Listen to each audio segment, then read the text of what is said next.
Welcome to the Báo Bình radio, television station, and newspaper. Now, the story today. Bình Phước holds fire drills. Nông Thành Phát Cooperative Durian Planting Area course announced. Vietnam has golden chance to welcome new FDI wave. Complex of Huế monument to become attractive tourist destination. Ladies and gentlemen, Bình Phước province has held a fire prevention, firefighting and rescue drill at a chemist warehouse belonging to the Kim Tin MDF Dong Phu Company. 6 fires broke out in Bình Phước in the first 9 months of this year, with 1 fatality and 4 people injured.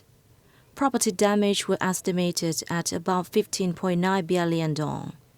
The drill aimed to improve coordination between fire prevention police and relevant local forces. It also helped improve the skills and readiness of local fire prevention forces to handle unexpected incidents promptly and effectively. Local people were also encouraged to take part in fire prevention and rescue efforts. Chairman of the Provincial People's Committee Chen Hiền held the exercise, which completed the target set out. He also expressed his appreciation of the close coordination between participating forces.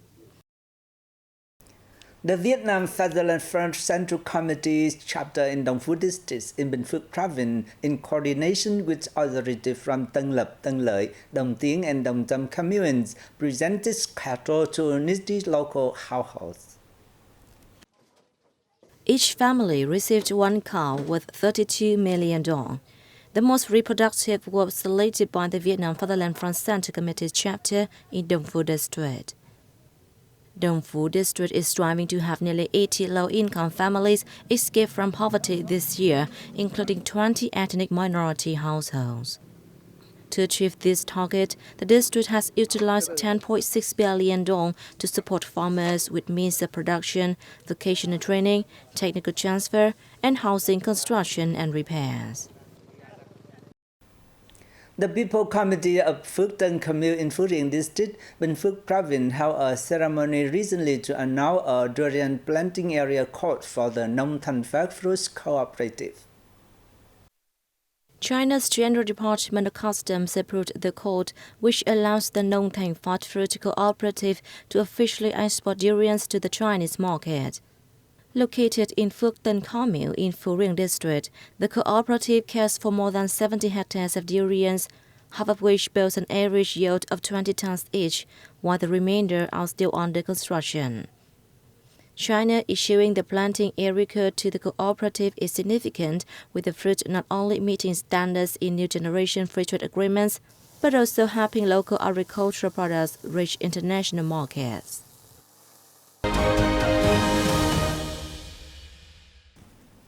Ladies and gentlemen, Vietnam has a golden chance to attract new waves of foreign investment, especially economic zones and industrial parks. Annual foreign direct investment poured into industrial parks and economic zones is making up to 40% of the total FDI capital inflows. The rate reaches even 80% in the processing and manufacturing industry.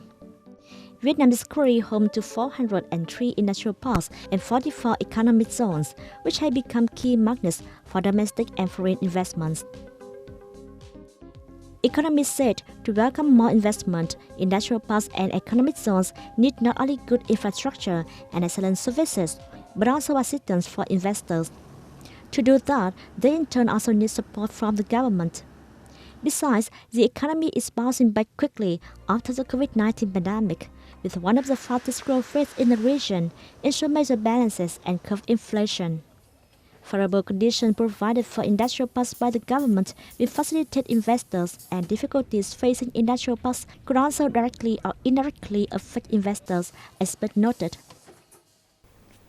The use of the digital platform in Vietnam recorded a year-on-year rise of 23.5% in August, with 494 million users. According to data of the Ministry of Information and Communications, Vietnamese people spent more than 934 million hours on local platforms, making up nearly 14% of total time they spent on all digital platforms. On average, a smartphone user spent roughly 10 hours on Vietnamese digital platforms in August, up 11.4% from July, and about 4.5% from January this year.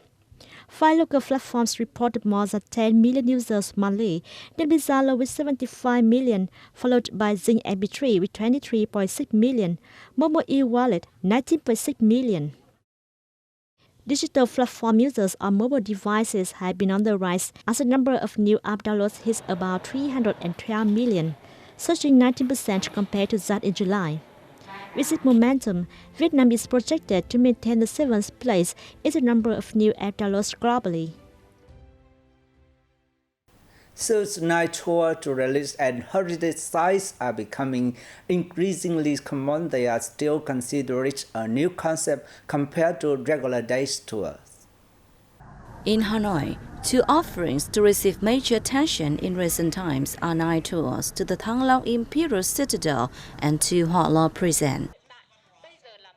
On the Decoding the Imperial Citadel of Thăng Long tour, visitors have the chance to walk through the ancient royal space, offer incense to commemorate the 52 ancestors at King Thiện Palace, and learn about Hanoi's history to antiques unearthed under the site.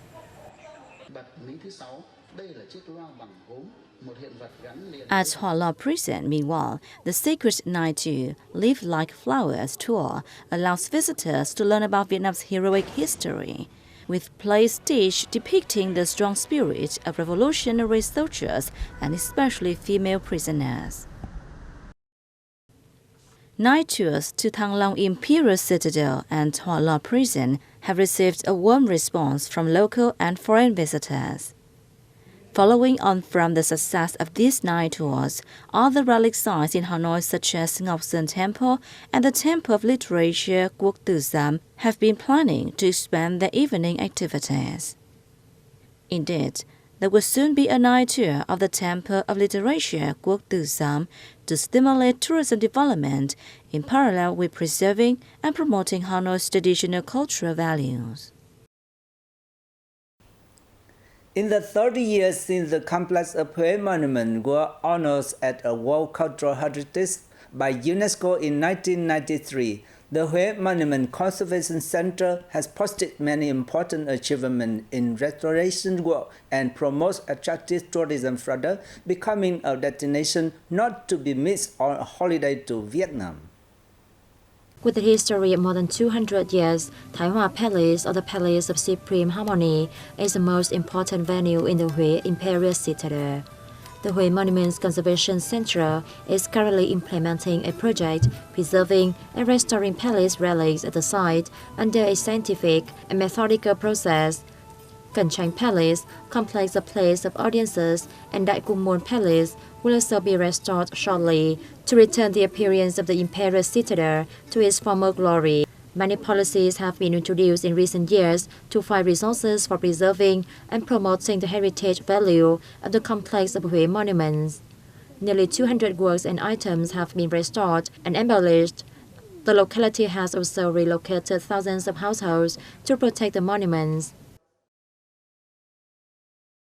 The Huế Monuments Conservation Center is developing a plan to preserve and promote the value of the complex of Huế monuments to 2030, with a vision to 2045, turning Thừa Thiên Huế province into a unique heritage area and a major cultural and tourist center in Vietnam and the region. In recent times, many ceremonial activities from the old Nguyễn dynasty have been vividly reenacted to attract visitors, such as the changing of the guard ceremony and the Truyền law ceremony, honoring the ancestors, among others.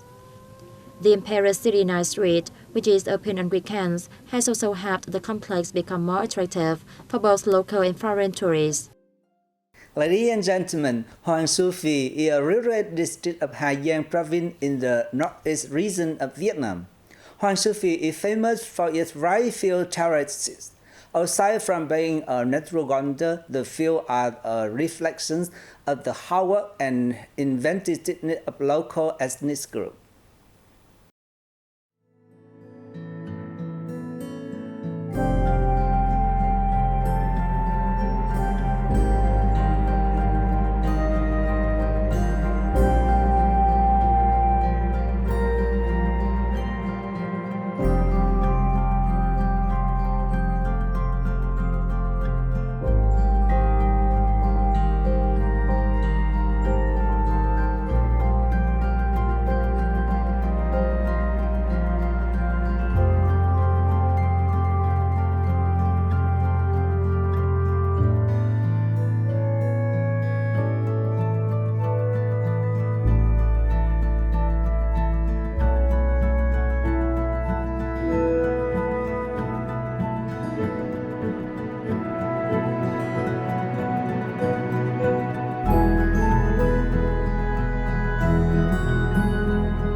And that's all for today. Thank you for your watching. Goodbye and see you next time.